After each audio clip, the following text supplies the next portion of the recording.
Hello everyone, this is Mohan Boya. Welcome to my YouTube channel. So మన YouTube ఛానల్లో NCERT class 6 నుంచి 12 వరకు videos upload చేయడం జరుగుతుంది. సో ఛానల్ని సబ్స్క్రైబ్ చేసుకోండి, అలాగే బెల్ ఐకాన్ ప్రెస్ చేస్తే మీకు నోటిఫికేషన్ అనేది వస్తుంది వీడియో అప్లోడ్ చేయగానే. సో ఇప్పటివరకు అప్లోడ్ చేసిన NCERT వీడియోస్ అన్నీ కూడా మీకు సీక్వెన్షియల్ ఆర్డర్లో కావాలంటే ప్లేలిస్ట్లో చెక్ చేయండి. క్లాస్ వైజ్, సబ్జెక్ట్ వైజ్ అన్నీ కూడా ప్లేలిస్ట్ క్రియేట్ చేయడం జరిగింది. మీరు అక్కడ వీడియోస్ అన్నీ కూడా సీక్వెన్షియల్ ఆర్డర్లో పొందొచ్చు. సో ఈ వీడియోలో మనం NCERT క్లాస్ 6th సైన్స్కి సంబంధించి చాప్టర్ 10 గురించి చూడబోతున్నాం. Chapter 10 motion measurement of distance. So ఈ వీడియోలో టైప్స్ ఆఫ్ మోషన్స్ అంటే ఏంటి, అలాగే డిస్టెన్స్ని ఏ విధంగా మెజర్ చేస్తారు, డిస్టెన్స్ అంటే ఏంటి, లెంత్ అంటే ఏంటి ఇవన్నీ చూద్దాం. So first story of transport. అసలు ట్రాన్స్పోర్ట్ అనేది ఏ విధంగా ఉండేదో చూద్దాం. సో యాన్షియంట్ టైమ్స్లో, మన పూర్వీకులు ఉన్న టైంలో అంతా కూడా ఒక చోటు నుంచి ఒక చోటుకి వెళ్ళాలంటే వేరే ఊరికి వెళ్ళాలన్నా కానీ, ఏదైనా పనులకి పొలాలకి వెళ్ళాలన్నా కానీ నడుచుకుంటూనే వెళ్ళేవాళ్ళం. సో మనం వాళ్ళని జనరల్గా పిలిచేదాన్ని బాటసార్లుగా అని పిలుస్తారు. సో బాటసార్లు అంటే బాట పైన వెళ్ళేవాళ్ళం, రోడ్డు పైన. సో వీళ్ళ కోసం అక్కడ మనకి సత్రాలు కానీ, ఊరి బయట పల్లెటూరులోనైతే ఇంటి ముందు అరుగు ఉండేది. సో వాళ్ళు రెస్ట్ తీసుకోవడానికి ఈ ఉండేది అనమాట. ఎందుకంటే అప్పుడు అన్ని వెహికల్స్ ఏమి ఉండేవి కాదు. ఒక ఊరు నుంచి ఒక్కొక్క ఊరికి వెళ్ళాలంటే మధ్యలో చాలా ఊర్లు క్రాస్ చేయాల్సి వచ్చేది. అలా నడుచుకుంటూ వెళ్ళినప్పుడు వాళ్ళు అలసిపోయినప్పుడు కూడా ఆ సత్రంలో భోజనాలు వాళ్ళు చేసుకోవడానికి, అలాగే రెస్ట్ తీసుకోవడానికి ఉండేది. సో ఈ విధంగా ట్రావెల్ అనేది పూర్వీకులు ఒక చోటు నుంచి ఒక చోటుకి వెళ్ళేవాళ్ళు. అది నడకదారినే వెళ్ళేవాళ్ళు. సో దాని తర్వాత మనం అగ్రికల్చర్ స్టార్ట్ చేసినప్పుడు, హ్యూమన్ ఎవల్యూషన్లో అగ్రికల్చర్ స్టార్ట్ చేసినప్పుడు మనం డిఫరెంట్ టైప్స్ ఆఫ్ అనిమల్స్ని మచ్చిక చేసుకోవడం జరిగింది. అలా మచ్చిక చేసుకున్న తర్వాత ఎద్దుల్ని, బుల్లక్స్ని, హార్సెస్ని ఇవన్నీ ఉపయోగించి ఒక చోటు నుంచి ఒక చోటుకి వెళ్ళేవాళ్ళం. తర్వాత వాటర్లోనైతే బోట్స్ని ఉపయోగించేవాళ్ళం. సో యూరోపియన్ కంట్రీస్ అన్నీ కూడా మన ఇండియాని ఆక్యుపై చేసింది. బోట్స్ నుంచే వచ్చి వాళ్ళు ఆక్యుపై చేశారు. అప్పుడు అన్నీ కూడా ఒక చోటు నుంచి ఒకటే చోటకి వెళ్ళాలంటే వాటర్లోనే వెళ్ళేవాళ్ళు, డిఫరెంట్ కాంటినెంట్స్కి వెళ్ళాలంటే. సో ఆ విధంగా వాటర్ బాడీస్లో ట్రావెల్ అయ్యేవాళ్ళు. ఈ ట్రాన్స్పోర్ట్ అన్నిటిని మార్చింది మైల్ స్టోన్ వచ్చేసి వీల్ ఇన్వెంట్ చేసిన తర్వాతనే మనము బుల్లక్ కార్ట్స్ వాడడం కానీ, అనిమల్ డ్రైవెన్ ట్రాన్స్పోర్ట్స్ అన్నీ కూడా, అంటే జంతువులకి కట్టేసి ఆ చక్రాలను ఉండడం ద్వారా, దాని ద్వారా ట్రాన్స్పోర్ట్ అనేది, అగ్రికల్చర్ కూడా దాని ద్వారానే, ఆ వీల్ ఇన్వెన్షన్ ద్వారానే డెవలప్ అయ్యింది.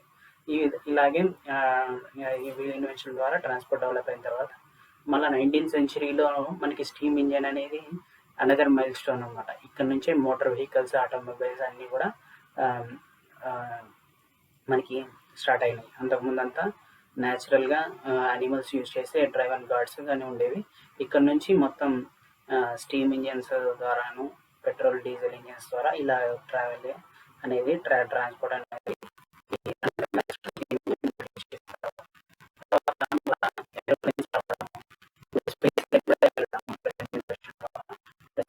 ద్వారా ఈ విధంగా ట్రాన్స్పోర్ట్ అనేది డెవలప్ అయింది. సో ట్రాన్స్పోర్ట్ అనేది ఒక చోటు నుంచి వెళ్ళాలంటే మనం నడుచుకుంటూ వెళ్ళాలి. సో ఆ డిస్టెన్స్ని, లెంత్ని కనుక కూడా మనం నాన్ స్టాండర్డ్ మెజర్స్లోనే మెజర్ చేసేవాళ్ళు అప్పుడంతా కూడా. సో లెంత్ అంటే ఏంటి, డిస్టెన్స్ అంటే ఏంటి చూద్దాం. So distance is the measure of a how far or long something is. మనకి ఒక చోటు నుంచి ఇంకో ప్లేస్ అనేది ఎంత దూరం అనేది డిస్టెన్స్ అని అంటాం మనం. సో డిస్టెన్స్ అని పిలుస్తుంది. ఇది ఈ గ్యాప్ని, ఈ లెంత్ని ఈ డిస్టెన్స్ అని కన్సిడర్ చేస్తాం. సో ఒక ప్లేస్ నుంచి ఆ డిస్టెన్స్ అనేది ఏ విధంగానే ఉండొచ్చు. So starting point, end point. So ఈ లెంత్ని మనం ఈ ఎంత దూరం ఉండేదాన్ని మనం డిస్టెన్స్గా కన్సిడర్ చేస్తాం, డిస్టెన్స్ అని పిలుస్తాము. సో మనం లెంత్ ఆఫ్ ద టేబుల్, ఎగ్జాంపుల్గా టేబుల్ లెంత్ ఎంతుందని, ఇక్కడ నుంచి ఒక ఎండ్ నుంచి ఒక ఎండ్కి ఎంతైతే లెంత్ ఉందో మనం మెజర్ చేసి దాన్ని టేబుల్ యొక్క లెంత్గా కన్సిడర్ చేస్తాము. సో అదేవిధంగా ఒక పాయింట్ నుంచి ఇంకో పాయింట్కి మధ్య గ్యాప్ ఎంత ఉంది అనే దాన్ని డిస్ప్లేస్మెంట్ అంటారు. కానీ ట్రావెల్ చేసిన మన లెంత్ అంతా ట్రావెల్ చేసిన దాన్ని డిస్టెన్స్ అంటారు. సో ఇది మెయిన్. సో మనం distance between the starting point and ending point is called displacement. Starting పాయింట్కి ఎండ్ పాయింట్కి మధ్య గ్యాప్ని మనం డిస్ప్లేస్మెంట్ అంటాము. ట్రావెల్ చేసిందంటే the how measure of how far or length of the పాత్ని మనం డిస్టెన్స్గా కన్సిడర్ చేస్తాం. ఈ రెండు గుర్తుపెట్టుకోండి, డిస్టెన్స్కి డిస్ప్లేస్మెంట్కి మధ్య తేడా. సో నెక్స్ట్ వచ్చేసి length can be measure in terms of unit. ఒక లెంత్ అనేది టేబుల్లో మనం ఇక్కడ ఎగ్జాంపుల్ టేబుల్ లెంత్ అనేది ఎంత ఉండేది అనేది కన్సిడర్ చేసుకోవడానికి ఒక యూనిట్ అనేది తీసుకుంటాం. మనము 1 మీటర్ ఉందా అని, లేకపోతే 1000 సెంటీమీటర్స్ ఉందా అని, అలా ఒక యూనిట్ని కంపేర్ చేస్తున్నాం. A unit is a comparison of unknown quantity with that of known quantity. So మనకి టేబుల్ లెంత్ ఎంత ఉందో తెలియదు, దాన్ని మనం టేప్ ద్వారా కానీ ఒక తెలిసిన క్వాంటిటీ ద్వారా అన్నోన్ క్వాంటిటీని మనం మెజర్ చేస్తాం. It is required to establish a common standard of convention in order to make calculation analysis easier world wide. So ఈ లెంత్ మెజర్మెంట్ అనేది వరల్డ్ వైడ్గా ఒకటి ఉండడానికి మనము ఒక స్టాండర్డ్ క్యాలిక్యులేషన్ మెథడ్స్ని ఇంట్రొడ్యూస్ చేసుకున్నాం వరల్డ్ వైడ్ అని కూడా. అవేంటో చూద్దాం. So non standard measures, standard measures. Non standard measures అంటే కూడా మనం టేబుల్ లెంత్ ఎంతో కొలవాలంటే మనము మన చేతి వేళ్ళని చూసి 10 జానాలు ఉండడం అని కానీ, మన కాళ్ళ లెంత్ వచ్చేసి ఫుట్ని తీసుకొని 10 అడుగుల లెంత్ ఉందని చెప్పడం కానీ, ఇలా మెజర్ చేయడం ట్రెడిషనల్ వే అని. ఒక 1 ఫుట్ ఉందా అని, 10 ఫుట్స్ ఉందా అని, అలా ట్రెడిషనల్ వే. అది నాన్ స్టాండర్డ్ మెజర్స్ అని. అది దాంట్లో మనము ఒక మ్యాన్కి ఇంకో మ్యాన్కి యొక్క ఫుట్ లెంత్ అనేది ఎక్కువ ఉండొచ్చు, తక్కువ ఉండొచ్చు. దీని ద్వారా మెజర్మెంట్ అనేది ఖచ్చితంగా రాదనమాట. దీనివల్ల యూనిఫార్మిటీ ఉండదు మనకు. దీంట్లోనే ఎర్రర్స్ అనేవి చాలా ఉంటాయి. సో ఇలా ఎర్రర్స్ అనేవి చాలా ఉంటాయి. మనం ఇప్పటికి కూడా చాలా ఒక స్టాచ్యూని మనం ఎత్తుకోవాలంటే 10 అడుగుల విగ్రహం అని కొలుస్తాము. దాన్ని మెజర్ చేసేదాం 10 అడుగుల విగ్రహం, 15 అడుగుల విగ్రహం అని ట్రెడిషనల్ మెజర్స్లోనే చూస్తాం. అలాగే ట్రెడిషనల్ మెథడ్స్ని కన్సిడర్ చేస్తాము. నెక్స్ట్ వచ్చేసి పూలను కూడా, ఇప్పటికీ మల్లె పూలను కూడా మన hand length, half hand length ఎంత ఉందో ఆ 3గా కన్సిడర్ చేసుకొని దాని నుంచి మనం పర్చేస్ చేస్తాం. ఇలా చాలా ట్రెడిషనల్ మెథడ్స్ని ఫాలో అవుతున్నాం మనం. సో దీంట్లో ఎర్రర్స్ ఉండొచ్చు. ఒక హ్యాండ్ డిస్టెన్స్, ఒక హ్యాండ్ లెంత్ అనేది కొంతమందికి ఎక్కువగా ఉండొచ్చు, కొంతమందికి తక్కువగా ఉండొచ్చు. దాని ద్వారా ఎర్రర్స్ అనేవి మనకి జరుగుతుంటాయి. సో నెక్స్ట్ స్టాండర్డ్ మెజర్స్ అంటే ఏంటో చూద్దాం. ఈ స్టాండర్డ్ మెజర్స్లో ఎర్రర్స్ అనేవి జరగవు అనమాట. వరల్డ్ వైడ్ అంతా కూడా సేమ్ మెజర్మెంట్స్ని మనం ఫాలో అవుతాం. అది standard measures. In October 1960, 12th general conference on weight and measures adopted the international system of units. 12th general conference weight పైన మెజర్స్ పైన జరిగిన జనరల్ కాన్ఫరెన్స్లోన అక్టోబర్ 1960లోన ఒక స్టాండర్డ్ యూనిట్స్ అనేది మనం అందరూ వరల్డ్ వైడ్ ఫాలో అవుతున్నారు. దాన్ని సిస్టమ్ ఆఫ్ ఇంటర్నేషనల్ యూనిట్స్. ఇది system international units, set of units to maintain uniformity all over the world. ఇలాంటి ఎర్రర్స్ లేకుండా అందరూ కూడా ఈ సిస్టమ్స్ని ఫాలో అవ్వాలని చెప్పి 12th జనరల్ కాన్ఫరెన్స్లోన వెయిట్ పైన మెజర్స్ పైన జరిగిన కాన్ఫరెన్స్లోన ఈ డెసిషన్ తీసుకోవడం జరిగింది. అప్పటి నుంచి కూడా ఎస్ఐ యూనిట్స్ అనేవి, ఇంటర్నేషనల్ సిస్టమ్ యూనిట్స్ అనేవి కూడా ఫాలో అవుతాం. సో మనం లెంత్ యొక్క స్టాండర్డ్ యూనిట్ తీసుకుంటే మీటర్ని మనం ఒక స్టాండర్డ్ యూనిట్ ఆఫ్ లెంత్గా కన్సిడర్ చేస్తాం. So the symbol of metre is M. Each metre కూడా 100 ఈక్వల్ డివిజన్స్గా డివైడ్ చేస్తే వాటిని సెంటీమీటర్స్గా అంటాం అనమాట. సెంటీమీటర్స్గా కన్సిడర్ చేస్తాం. Each centimetre has 10 equal divisions called millimetres. So మనం కన్సిడర్ చేస్తే ఒక మీటరు 100 సెంటీమీటర్స్, అలాగే 1 సెంటీమీటర్స్ 10 మిల్లీమీటర్స్లో ఉంటుంది. సో మనం ఈ స్కేల్లో చూసుకుంటే ఒక 30 మీటర్స్ స్కేల్లో ఇది కన్సిడర్ చేస్తే ఈ స్కేల్లోన 1 మీటర్లో 100 సెంటీమీటర్స్. ఈ 1 సెంటీమీటర్ అది 10 to 11 అది ఇది ఎంతో 1 సెంటీమీటరు. ఈ సెంటీమీటర్లో 1 సెంటీమీటర్లో 10 మిల్లీమీటర్స్ అనేవి ఉంటాయి యూనిట్స్.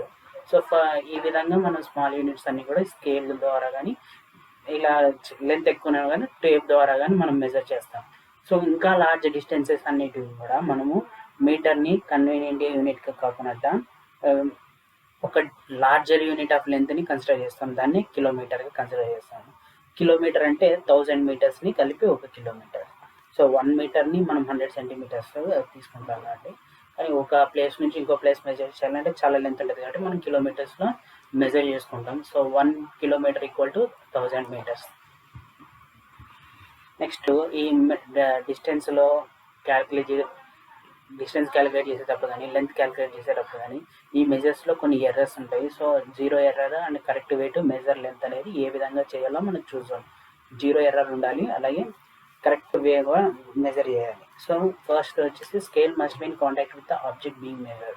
మనం స్కేల్ అనేది ఆబ్జెక్ట్కి కాంటాక్ట్లో ఉండాలి, లేకపోతే కొంచెం డిస్టెన్స్లో ఉంటే మన హ్యాండ్స్ అన్నీ కూడా కదలడము, కొన్ని మోషన్ జరగడము, ఇవన్నీ జరగడం వల్ల కూడా మూమెంట్ వల్ల కూడా కొంచెం మనకి ఎర్రర్స్ వచ్చే అవకాశం ఉంది. కాబట్టి స్కేల్ అనేది ఎప్పుడు కూడా ఆబ్జెక్ట్కి కాంటాక్ట్లోనే ఉండాలి.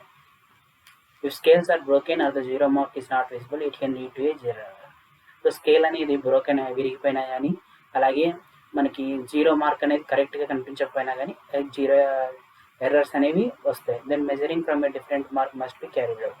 సో మనం స్కేల్ ఇరిగిపోయినప్పుడు మనం వేరే మార్క్ని ఆ స్కేల్లోని వేరే మార్క్ని కన్సిడర్ చేసుకొని ఏవైతే ఎక్కడి వరకు అయితే ఇరిగిపోయినాయో వాటన్నిటిని కూడా మైనస్ చేసుకొని మెజర్ చేసుకోవాలి. So the correct reading will be obtained by the subtracting the value from the full mark considered as 0. So correct కూడా మనము 15 సెంటీమీటర్ స్కేల్తో మెజర్ చేసుకుంటే మనం తీసుకునేది దాంట్లో 0 నుంచి 1 వరకు ఉంటుంది. సో ఇది ఇన్కరెక్ట్ మెథడ్ అనమాట. దీన్ని సబ్స్ట్రాక్ట్ చేయాలి.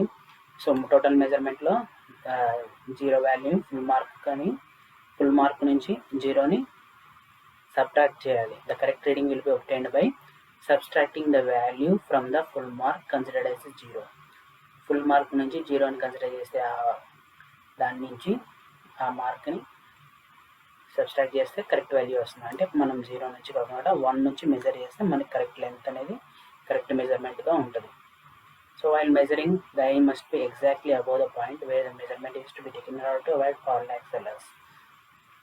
పారలాక్స్ ఎర్రర్స్ అంటే ఏంటి అనేది నెక్స్ట్ చూద్దాం. సో పారలాక్స్ ఎర్రర్స్ అంటే, సో మనం మెజర్మెంట్ చేసేటప్పుడు ఈ టెస్ట్ ట్యూబ్ జార్ ఉంటుంది. సో దీన్ని మనం మెజర్ చేసామనుకోండి, దాన్ని మనకి కరెక్ట్ లెంత్ ఎంత అని కన్సిడర్ చేసేది. దాంట్లో మనము దాని పైనే ఉండాలి, అంటే మనకి దానికి ఎదురుగా ఆపోజిట్గానే ఉండాలి. మనం కొంచెం దూరం డిస్ప్లేస్మెంట్లో ఉంటే ఎర్రర్స్ వచ్చే అవకాశం ఉంది. సో ఏ విధంగా చూద్దాం. సో పారలాక్స్ ఎర్రర్ అంటే parallax is the displacement or the change in the apparent position of the object when viewed from different points of view. This type of error while measuring is called parallax error. So మనం ఒక ఆబ్జెక్ట్కి దానికి పైననే దానికి మనం ఏ object అయితే measure చేస్తున్నామో ఆ ఆబ్జెక్ట్కి above పాయింట్లోనే మన ఐ అనేది ఉండాలి. సో మనం కొంచెం ముందున్నా కానీ వెనకాల ఉన్నా కానీ ఈ పారలాక్స్ ఈ డిస్ప్లేస్మెంట్ ద్వారా మనకి ఎర్రర్స్ వచ్చే అవకాశం ఉంది. ఇదంతా కూడా ఎర్రరే. సో మనం కరెక్ట్గా ఆబ్జెక్ట్కి అబోవ్ ద పాయింటే కరెక్ట్ లెంత్లోనే ఉంటేనే నో ఎర్రర్ లేకున్నట్ట కరెక్ట్ మెజర్మెంట్ అనేది కనిపిస్తుంది. సో మనము దానికంటే పైన ఉన్నా కానీ కింద ఉన్నా కానీ ఎర్రర్సే కనిపిస్తాయి అన్నమాట. How to measure A curved line. So ఇప్పటి వరకు అన్నీ కూడా స్ట్రైట్ టేబుల్స్ కానీ వాటి మెజర్మెంట్ కానీ స్ట్రైట్లో ఉన్న చూసాం. సో కర్వ్డ్ లైన్ని, కర్వ్డ్ పాత్ని మనం కిలోమీటర్స్ కానీ మనం ఒక చోటు నుంచి ఒక చోటు చేస్తుంటే ఘాట్ రోడ్స్ అవన్నీ కూడా కర్వ్డ్గా ఉంటాయి.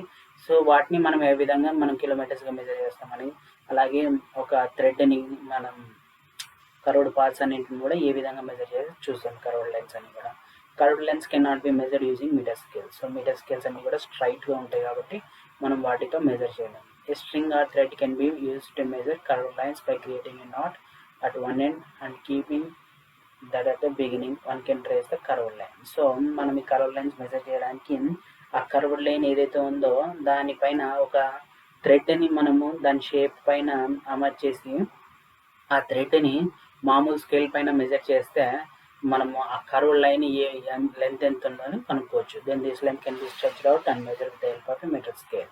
And measuring tape can be used to find length of a curved objects, depth of a tree trunk and length of a snake. So measuring tape కూడా యూజ్ చేయొచ్చు కర్వ్డ్ ఆబ్జెక్ట్స్ వల్ల. ఈ టేప్ అనేది మామూలుగా అంటే స్ట్రాంగ్గా ఉండదు కాబట్టి క్లాత్తో, కొన్ని టేప్స్ క్లాత్తో ఉంటాయి, కొన్ని టేప్స్ ఫోల్డెడ్ మెటల్తో అయినా కానీ ఫోల్డ్ చేయడానికి వీలుగా ఉంటాయి. సో ఈ కర్వ్ టేప్ అనేది, ఈ మెజరింగ్ టేప్ అనే దాని ద్వారా కూడా మనము ఒక ట్రీ ట్రక్ ఒక చెట్టు యొక్క ట్రంక్ యొక్క గిర్త్ ఎంత ఉందని మనం కొలవచ్చు. అలాగే లెంత్ ఆఫ్ ఏ స్నేక్ ఎంత ఉందో కూడా మనం మెజర్ చేయొచ్చు. సో కర్వ్డ్ లైన్స్ మెజర్ చేయాలంటే ఏదైనా ఒక థ్రెడ్ తీసుకొని ఆ కర్వ్డ్ లైన్ పైన ఫిక్స్ చేసి దాంతో ఆ థ్రెడ్ని ఫస్ట్ బిగినింగ్ పాయింట్ నుంచి ఎండింగ్ పాయింట్ నుంచి మార్క్ చేసుకొని అదే మార్క్ మీటర్ స్కేల్ పైన చెక్ చేస్తే మనకి లెంత్ ఎంత అని మెజర్ చేయొచ్చు. So next types of motions ఏం చూద్దాం. సో రెక్టిలీనియర్ మోషన్ అంటే లీనియర్ మోషన్, స్ట్రైట్ మోషన్ని రెక్టిలీనియర్ మోషన్ అంటారు. when the object change their position with the time along a straight line, this type of motion is called rectilinear motion. ఒక object అనేది దాని position అనేది change చేసుకుంటే అలా with time along ఒక straight line ద్వారా ఇది స్టార్టింగ్ పొజిషన్కి ఎండింగ్ పొజిషన్కి చేంజ్ అయిపోయింది with time along the straight line. టైంని బట్టి ఒక పొజిషన్ నుంచి ఇంకో పొజిషన్కి చేంజ్ అయిపోయింది. సో దీన్ని మనం రెక్టిలీనియర్ మోషన్ అంటాం. స్ట్రైట్ లైన్లో ట్రావెల్ అయ్యే ఆబ్జెక్ట్ని మనం ఆ మోషన్ని రెక్టిలీనియర్ మోషన్ అంటాం. Next circular motion. So circular motion అనేది మనం అందరికి తెలిసిందే. So when a body moves in a circular path, its motion is known as circular motion. The motion of a stone tied in a thread. ఒక motion అనేది ఒక థ్రెడ్కి stone కట్టేసి దాని చుట్టూ మనము తిప్పామంటే సర్క్యులర్ మోషన్లోనే అది తిరుగుతుంది. అలాగే ఎలక్ట్రిక్ ఫ్యాన్ బ్లేడ్స్ అన్నీ కూడా సర్క్యులర్ మోషన్లోనే తిరుగుతాయి. సో మనం ఎర్త్ కూడా సూర్యుని చుట్టూ సర్క్యులర్ మోషన్లోనే తిరుగుతుంది. సో ఈ విధంగా మోషన్ అనేది కూడా సర్క్యులర్ పాత్ ఫాలో అవుతే దాన్ని సర్క్యులర్ మోషన్ అని పిలుస్తాం. నెక్స్ట్ పీరియాడిక్ మోషన్ అంటే motion in which object repeats is motion after A fixed interval of time. So periodic motion అంటే ఫిక్స్డ్ ఇంటర్వెల్ పీరియడ్లోనే మళ్ళా అదే పాత్ని రిపీట్ అవ్వడం. సో మనకి బెస్ట్ ఎగ్జాంపుల్ వచ్చేసి ఆసిలేషన్ ఆఫ్ పెండులం అనేది సో ముందుకు వెళ్ళిపోయి పెండులం అనేది అదే పాత్రలోనే సేమ్ ఇంటర్వెల్ ఆఫ్ టైంలోనే మళ్ళా ఫిక్స్ అయిపోతుంది. ఇలా వచ్చేసి సో పెండులంని ఫస్ట్ ఇలా వెళ్ళిపోయి మళ్ళీ బ్యాక్లోకి వచ్చేసి మళ్ళీ రిటర్న్లో వచ్చేస్తుంది. సో ఇవి ఆసిలేషన్స్ ఆఫ్ పెండులం అందరూ తెలిసిందే. Motion in which an object motion after A fixed interval of time is called periodic motion. Fixed interval of టైంలోనే ఆబ్జెక్ట్ అనేది దాని మోషన్ని రిపీట్ చేస్తే దాన్ని పీరియాడిక్ మోషన్ అని పిలుస్తాం. So examples oscillations of pendulum. ఈ పెండులం ఆసిలేషన్స్ అలాగే కూడా మనం జనరల్గా చూస్తే ఉయ్యాలలో మనం ఊగుతున్న చిన్నపిల్లల్ని పెట్టప్పుడు కానీ మనం చిన్నగా ఉన్నప్పుడు కూడా ఊగినప్పుడు కానీ ఎగ్జాంపుల్ అది ఉయ్యాలలో ఉన్న పిల్లడు మనం ఊపినప్పుడు స్టార్టింగ్ పాయింట్ నుంచి ముందుకు వెళ్ళిపోయి బ్యాక్కి వెళ్ళి మళ్ళీ స్టార్టింగ్ పాయింట్ దగ్గరికి వస్తుంది. సో అది పీరియాడిక్ మోషన్. సో ఈ చాప్టర్ ఈ వీడియోతో ఎండ్ అయిపోయింది. నెక్స్ట్ వీడియోతో మళ్ళీ కలుద్దాం. సో ఈ ఛానల్ని సబ్స్క్రైబ్ చేసుకోండి మరిన్ని NCERT వీడియోస్ కోసం. Thanks for watching.